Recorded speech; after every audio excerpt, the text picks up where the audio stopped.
Hello everyone, it is Justice, and today we're going to be working in our Onion Skin Journal. This Onion Skin Journal is a recent color release by the Remy Road folks, and it's baby pink.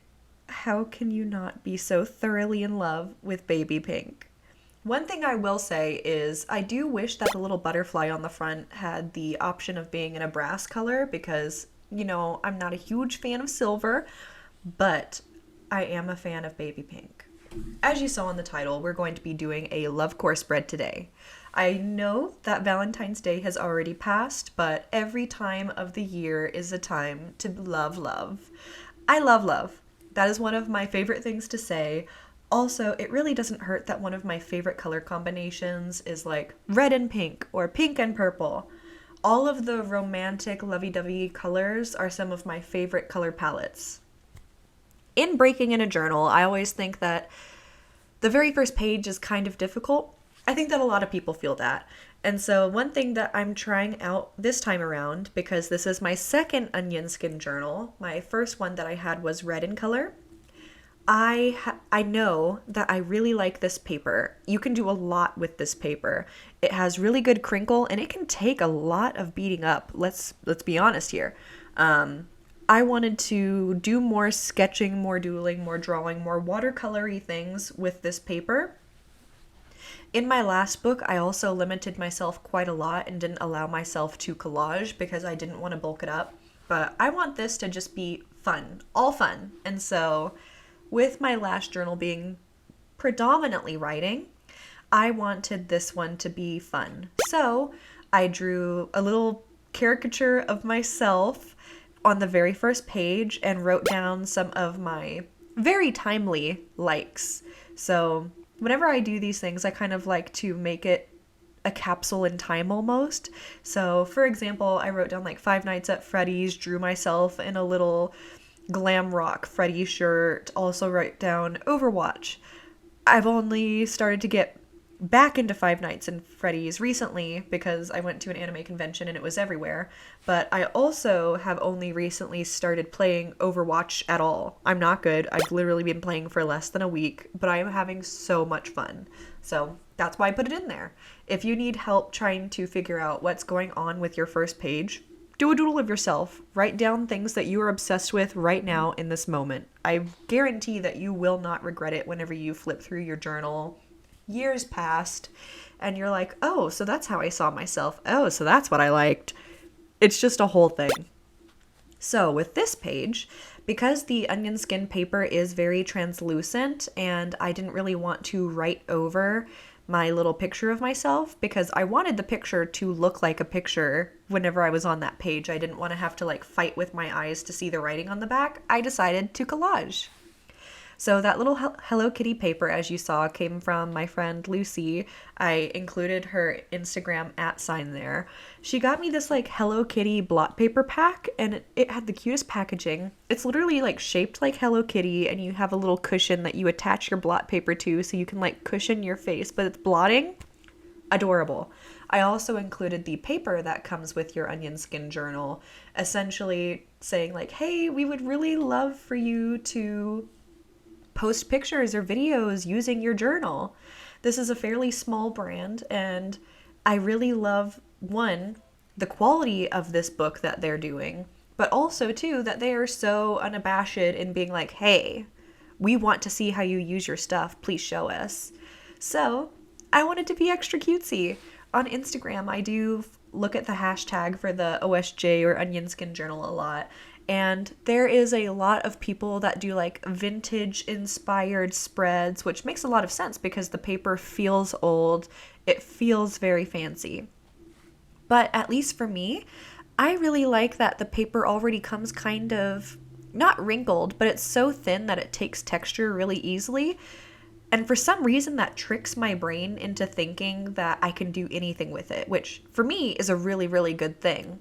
Because if I open up a journal that's literally perfect, I feel like I need to like cut it or spit on it or throw it somewhere to wrinkle it or something to make it to where I cannot physically mess it up.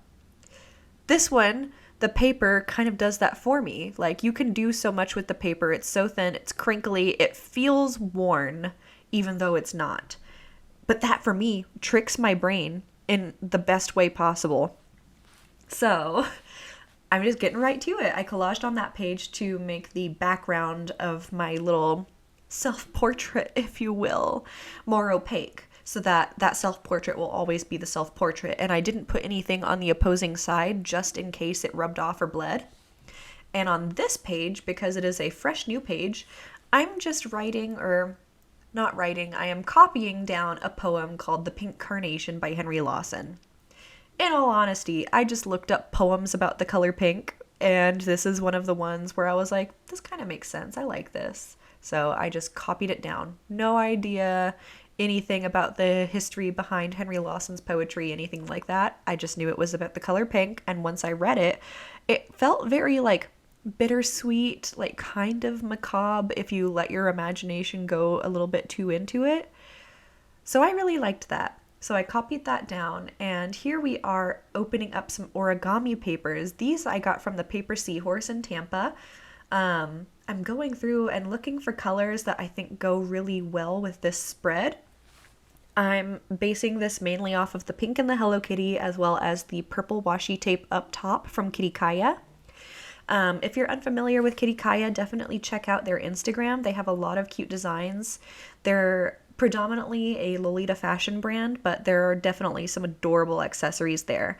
And they go to anime conventions and stuff too. So if you're in the south part, like southeast of the United States, check and see if Kitty Kaya might be there with you.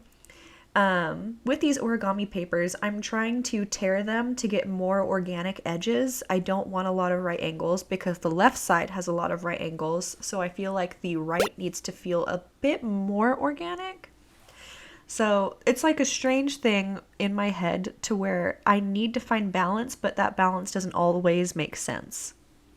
Because I'm trying to create this organic shape on the right side, but my glue isn't all the way working. Ideally, with this paper, I like tape runners because tape runners stick really well to the onion skin paper. Because it is so smooth, my glue doesn't like to stick all the way down, and so the edges on these origami papers kind of stick up. Hence why I'm putting more washi tape on them. It's creating more horizontal lines and more rectangle shapes. So you see with the star washi tape that I got from Amanda Rachley, I kind of cut little edges on it to brush it up a bit. And I really did not like how those two tapes were so close but not touching. So I found a sticker and threw it on. Now, I recently went to Comic-Con in Birmingham, Alabama, and we had a Lolita fashion meetup, and it was Valentine's themed, so we got a lot of little Valentines. And if you happen to be watching this and you were there, I was not doing well. I was very overstimulated, so I'm so sorry if I came off as just like aloof, not wanting to be there, anything like that. I was having a lot of fun, exhausted. So I'm kind of commemorating the LOVECORE spread with a lot of these little Valentines that I received. I don't think that I've actually gotten little papery Valentines since like elementary school, unless it was a one-off that we got from work or college or something like that. So I thought that this was extra adorable. I also thought it was super fitting that someone brought in like little heart-shaped doily papers because duh, it's so cute. On this page here, I'm doing similar to what I did before where I'm collaging on the page opposite because I don't want the writing to have to compete with other writing on the back. So here I'm using the scraps of the origami paper that I tore up on the other side as well as the other piece that I snagged. And I'm essentially trying to fill in the spots that I know are going to be seen the most once the little heart doily goes down, that is. And now we have gotten to the part where we're going to be talking about my thoughts around journaling right now in this very moment because, you know, it's something that we think about around here. So with this journal, as I mentioned a little bit earlier, I kind of want to do things opposite to what I did in my previous Onion Skin journal. I felt very confined because I didn't want to have a bulky book, and I have been trying to get much more comfortable within myself in not making those rules. Like, there is no reason for myself to create rules for items that I bring into my life and serve only me. So why do I feel uncomfortable with the thought of a bulky notebook? It's going on my bookshelf. Why should I feel like self-conscious about that almost? So I am trying to go about this book with complete freedom. I want to do what I want to do. I don't want to do things out of fear. Something that I strongly believe in, that I preach but I have trouble practicing, is you should never make a decision out of fear. You should do it because you want to. And so this is a year of growth, baby.